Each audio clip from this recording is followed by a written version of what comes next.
Hi guys, it's Alex here. This video is about introducing you to the Master of Research program for the purposes of RD1. We wanted to make this video just to give you a sense of why RD1 takes the shape that it does. So for those of you who are in the MRes, you can understand what we're trying to do in RD1, particularly how the unit fits within the degree overall. But for those of you who aren't in the Master of Research, who are coming in from other master's programs, we wanted to give you a sense of why the unit content and why a lot of what we say and what we do in RD1 points towards the thesis, and give you a sense of why we have shaped the unit like we have.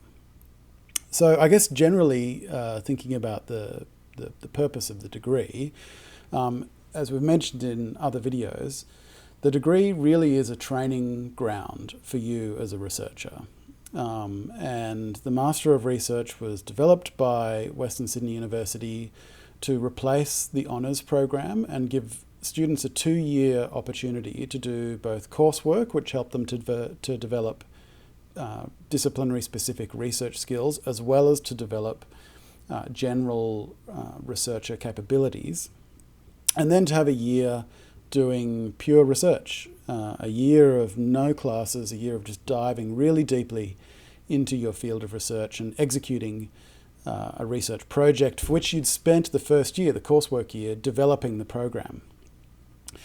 So that's the kind of general shape of the degree, and we'll have a look at that a little bit in a second. But I suppose it's important to think about why we're doing this. And one of the reasons is that we want to give students in the MRes the best possible chance of developing a career in research. Now that might be a career that takes them into the academy to become a person like me or Jack, somebody who works at a university, who teaches, who does research. Maybe they only teach, maybe they mostly do research, maybe they mostly do teaching. But that only makes up a small proportion of the number of people who graduate with PhDs. I think it's around something like 1 in 10 end up permanently working in the academy. And we wanted the Master of Research to help prepare people for a career in research wherever they might end up. There are a lot of industries that aren't university, that aren't the academy, that do vital research around the world. So I'm thinking places like governments. You might end up working on one of the country desks, for example, in the Department of Foreign Affairs and Trade here in Australia. There are private industries. I know a lot of colleagues who have moved from their PhD straight into really interesting research positions, working in labs and think tanks to develop ideas, develop new technologies, develop new ways of helping communities deal with climate change and with social change. And there are plenty of research opportunities in non-governmental organisations, charities and so forth, again, that operate at the kind of community level and that help interface between government and community. The point is that research takes place in a range of areas that are not the academy, and the Master of Research is explicitly designed to help give you a good start in that direction. Wherever research may take you, the Master of Research is a good degree to help you make that start. So that's the kind of general picture of the degree, but I want to look specifically at some of the structure here. So let's go over here and go to the videos and bring that up.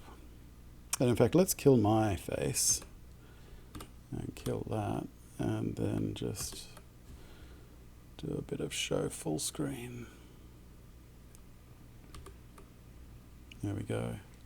So, the overview and the ethos of the MRes. I've already mentioned a little bit about why we're doing the degree like we are, but I suppose of real importance for many of you is understanding the actual structure that you have to go through. So this is what we have in mind for you. This picture before you is essentially a picture of the way the coursework and the research stages of the MRes are split up. By 10 credit point units, there are some electives that are 20 credit points. And this picture assumes a full-time trajectory through the degree. If you're a part-time student, there are a few different variations of how this could go. Come and speak to us is the note. But first up, you can see that there are 3 core units there in the blue, just here. Researcher Development 1, Writing Beyond the Academy, and Researcher Development 2. We have Researcher Development 1 first up, and we recommend people do that first, though it's not mandatory, because what it does is sets you up. It gives you some basic reading and writing skills. It gets you thinking about the shape of the research industry, and particularly how you might enter into and make a contribution to research in your particular field. And then we also recommend that you do Writing Beyond the Academy in your first semester, just so as to kind of make clear your second semester, where you do Researcher Development 2, and then a bunch of other electives.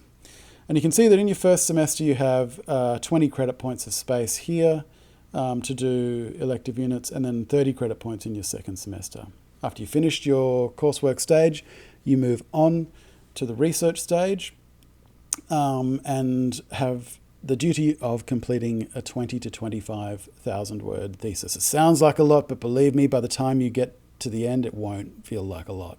It'll feel like a tiny, tiny little amount, and you'll wish that you had more space.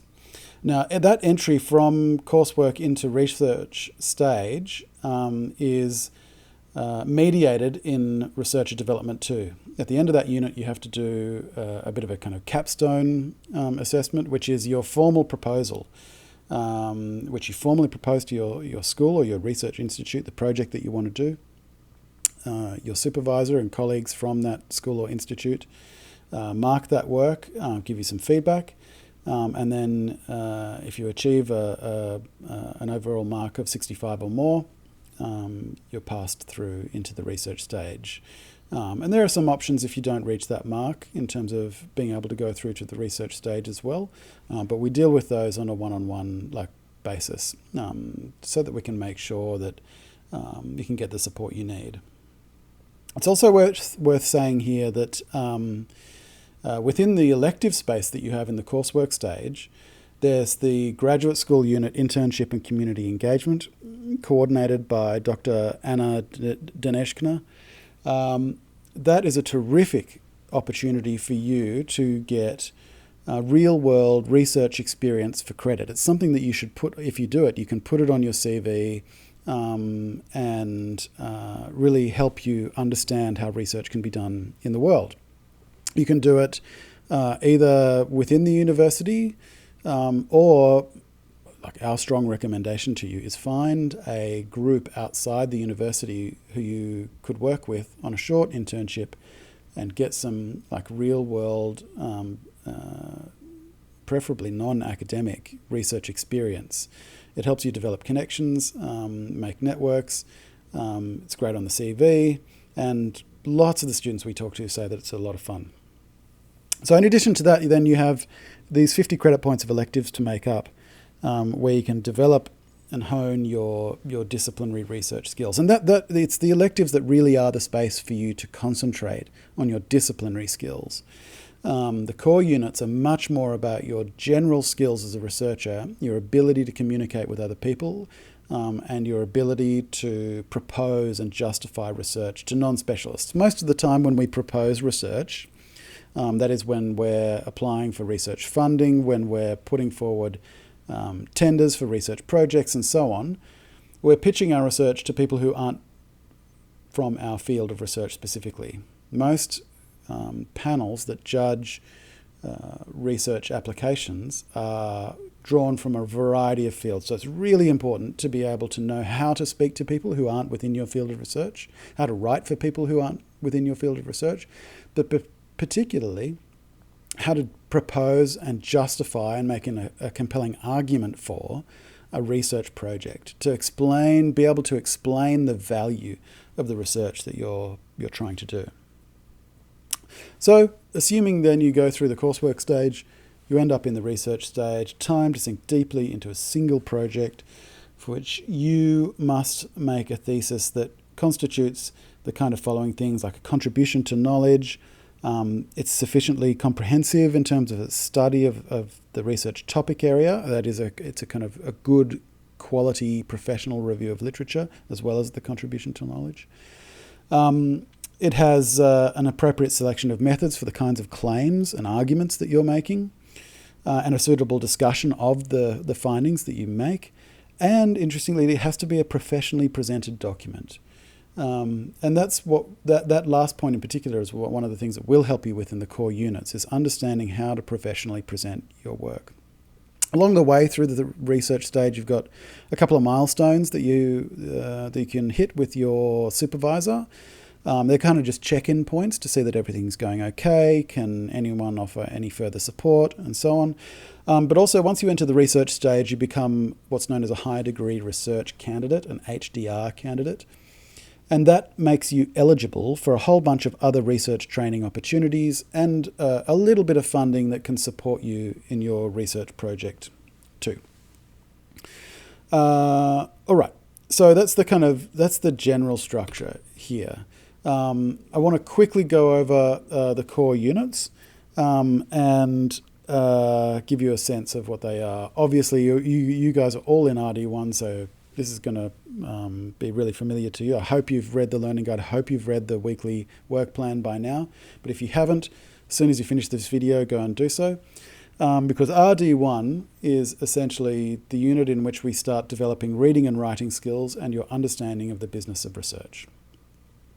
So to do that, we have you do what's known as reflective writing, but it's essentially a kind of, you can think of it as a kind of systematic note-taking, systematic way of provoking thought and thinking about the work that you have to do, whatever that work is.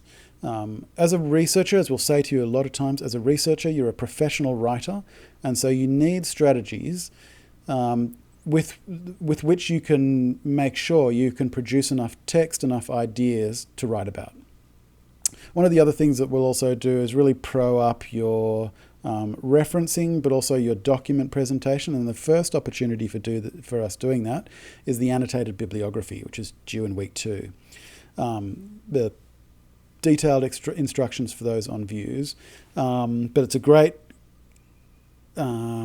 instance of seeing how vital this practice of referencing is across disciplines, and how different it looks.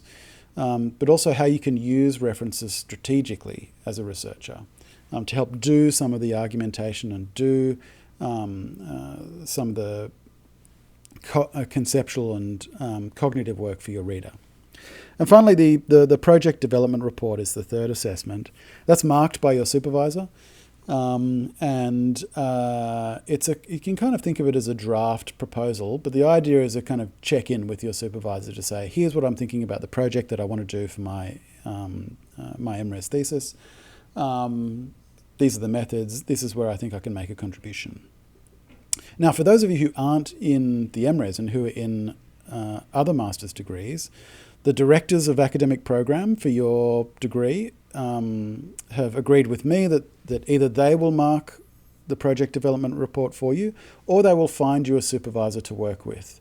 But the key point is, if you're not in the Master of Research, you need to get in contact with me as soon as possible so that we can find somebody who can supervise you through the semester and guide you, as well as somebody who can mark that project development report at the end.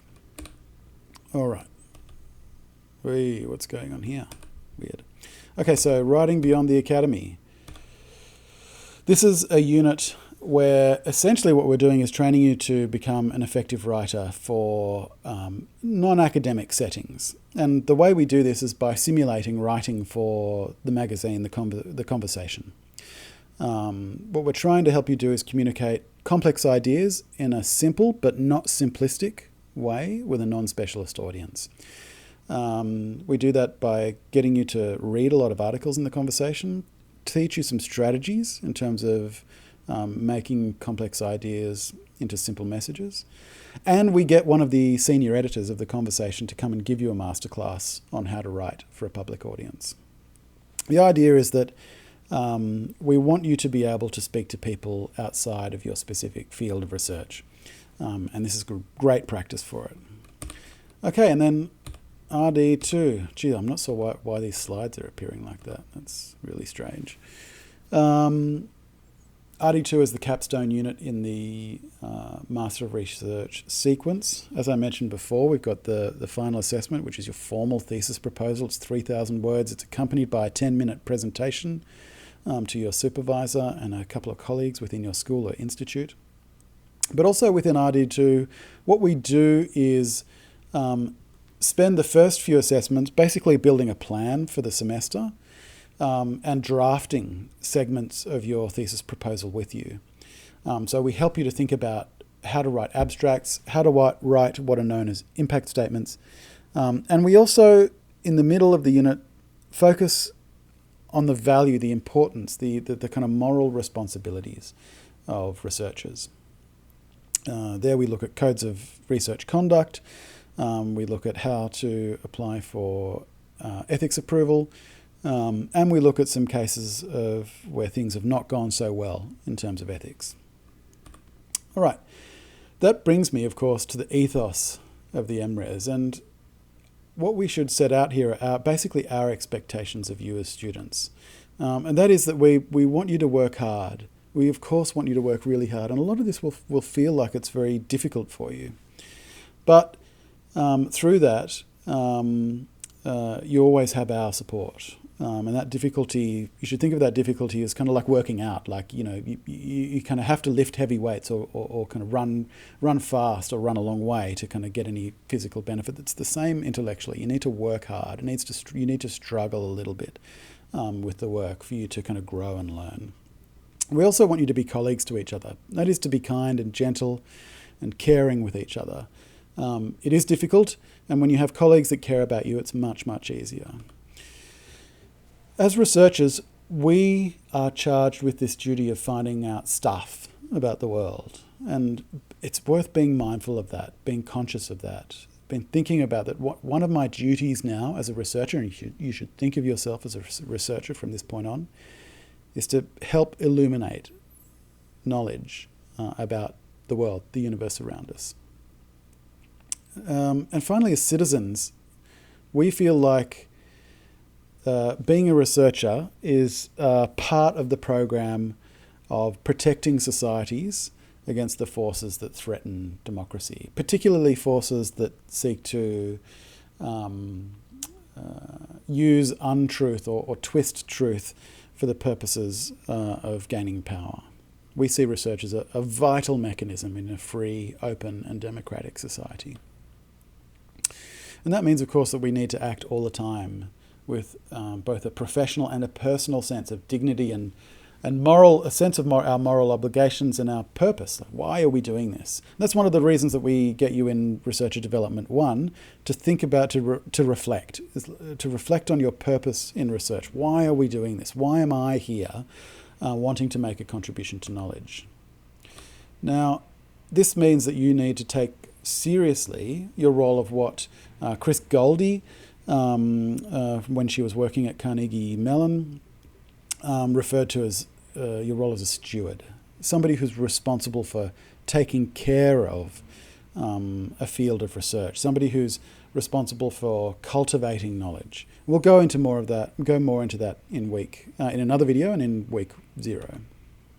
And from us, you should expect a high standard from us. Our goal is to help you as much as we possibly can by giving you a sense of what the world of research looks like and by helping you improve your reading and writing capacities. We provide a high level of support. Hopefully, we'll always be available for you whenever you need us, but you should feel no hesitation in reaching out to Jack or me at any stage if you ever need support. And you can always expect that we will respect you not simply as a student, but as a colleague in research and as a human being, somebody who should be valued in their own right. You are a researcher. If you're in RD1, as you are, because you're watching this video, you should think of yourself as a researcher.